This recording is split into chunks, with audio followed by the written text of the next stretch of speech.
আচ্ছা, ঠিক আছে, তাহলে আমরা ব্যাপারগুলো বুঝতে পারতেছি আশা করি যে কিভাবে আমরা পোস্ট গুলো করব। আমরা অবশ্যই সিক্রেট যেটা সেটা হচ্ছে কি একটা প্রশ্ন করব, এটাই হচ্ছে মূলত মূল সিক্রেট। আমাদের লিঙ্কডইন এর মধ্যে একটা প্রশ্ন আপনি যেটাকেই লিখেন না কেন মনে মনে প্রথমে প্রশ্নটা জেনারেট করতে হবে। প্রথম এক লাইন দুই লাইনে শুধু প্রশ্ন থাকবে, এরপরে মিনিমাম দুইটা এন্টার দিবেন, এন্টার দিয়ে আপনি আপনার সেই প্রশ্নকেই ব্রিফ করবেন।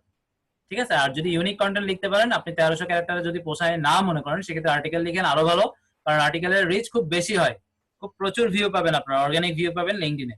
আর যে অ্যালগোরিদমটা বলতেছিলাম, যে আমি সাপোজ আপনি একটা পোস্ট করলেন, ওই পোস্টটাতে আমি এঙ্গেজ হলাম, অর্থাৎ ওটা পড়লাম। যদি আমি এটা পড়ি, লিঙ্কডইন কিন্তু আমার প্রত্যেকটা অ্যাকশন দেখতেছে, যে এই পোস্টটা ভালো খারাপ সেটা আমার অ্যাকশনের মাধ্যমে বুঝবে। যে আমি পোস্টটা দেখে আর পড়লাম না, ক্লিক করলাম কিন্তু পড়লাম না, চলে গেলাম, স্কিপ করলাম, মানে কয় সেকেন্ড থাকলাম ওই পোস্টের উপরে এটা কাউন্ট করলো, বা আমি কোনো রিয়াকশন দিলাম কিনা, কমেন্ট করলাম কিনা, সবকিছু কাউন্ট করে ফেললো। তো লিঙ্কডইন একটা পোস্ট ভালো না খারাপ এটা দেখার জন্য লিঙ্কডইনের যে সিস্টেম সেটা হচ্ছে কি, ও যতজন ওটার উপরে ক্লিক করবে সবার টাইম লাইনের মধ্যে, news feed, sorry time line না, নিউজ ফিডের মধ্যে এটা পৌঁছে দিবে। তো নিউজ ফিডে পৌঁছে দিয়ে দিয়ে দিয়ে দিয়ে লিঙ্কডইন এটাই বুঝতে চাইবে যে এই যেটা পোস্ট করা হলো সেই পোস্টটার ভ্যালুয়েবল, বা এটার ভ্যালু আসলে কতটুকু।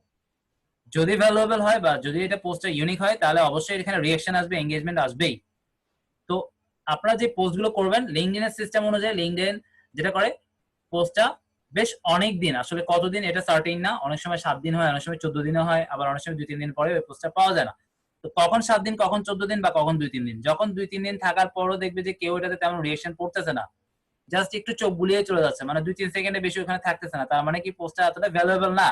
সেক্ষেত্রে পোস্টটা 2-3 দিন পরে অন্যান্যদের নিউজ ফিডার শো হবে না, বা ওদের থেকে আরো ব্লাস্ট হবে না। কিন্তু কেউ যদি এসে এটা পড়ে এবং ক্লিক করে অনেকক্ষণ থাকলো, একটা লাইক দিল, কমেন্ট দিল, যদি লাইক কমেন্ট হয় খুবই প্লাস, কিন্তু লাইক কমেন্ট না হয়েও যদি এটা পড়ে, মোটামুটি একটা পোস্ট পড়তে, একটা 1000 ওয়ার্ডের পোস্ট পড়তে কতক্ষণ লাগবে এটা তো মোটামুটি আইডিয়া করাই যায় না, যে মিনিমাম 3-4 মিনিট লাগবেই।